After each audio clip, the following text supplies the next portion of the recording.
We have Alex here today to talk about life as an apprentice, and for those that are interested in getting in the trade. Because, Alex, were you aware that you're in a dying trade?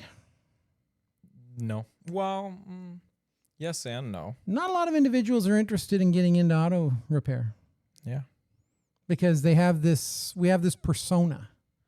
Like when I was an apprentice, when I went to school, the school that I chose in my town, there were two schools. And you went to the one, it was Parkside. Mm-hmm. And you went to Parkside in Dundas if you were going to be a lawyer or a doctor. Smart people went to Parkside. And the lower level of the class, I fell into that because I went to back in the day, you could say it, the dummy school is a school for dummies, but it was a trade school. Yeah. And you went to that school, Highland, to learn a trade. So we had the options of welding, woodworking, mechanic, electrical, drafting. And that's not putting anybody down from Highland. Don't get me wrong, but that was the persona. Yeah. And it also had something else, because it was Highland. So there's a lot of stuff going on back in the 70s and 80s, I guess. What can I say? Fun times, eh? Fun times, maybe.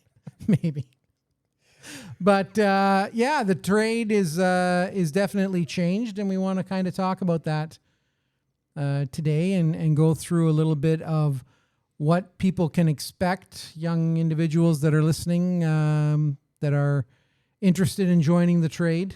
What they want to hear your story. They want to hear what's involved, and is it worth it all? Because you know what, we're in a very what generation are you?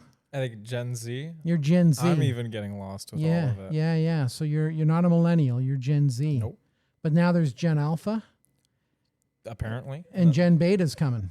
Yep, that's another one. So what we're in is a very high demand, looking for quick results, quick action, not a lot of work, but I want to get a big reward kind of mentality with a lot of individuals today.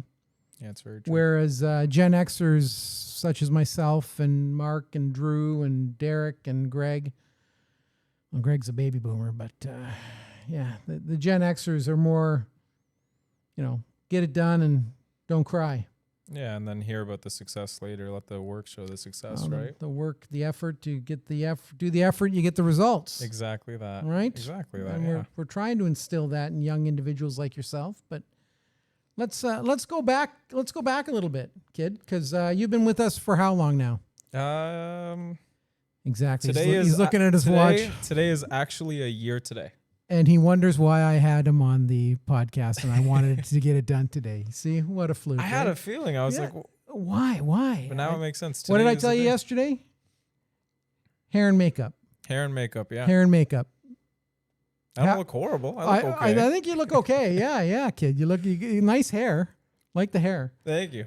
So, tell people a little bit of your story. So, what made you want to get in the trade? How long, when you were after conception and you were the offspring of your parents, how soon after that did you know you wanted to get into the automotive trade?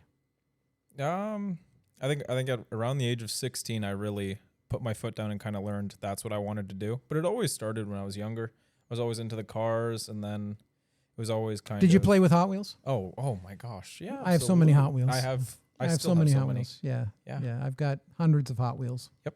No, but I'm not one of those people that have them in the packages. I was going to ask, are you... Oh, no. I have a whole wall full of them. When I played with my Hot Wheels, I played. Like, I'd get out Dad's hammer, and I would actually have car accidents. People were taken to the hospital. Yeah. I had a garage. So, and the funny thing was, when I started my garage, and I'm getting a little bit off topic here, but when I started my garage, when I was a kid, I always played with my play garage set. And the garage set was blue, white, and yellow. And when I opened up my garage, my first garage was Napa, and it was blue, white, and yellow. It was freaky.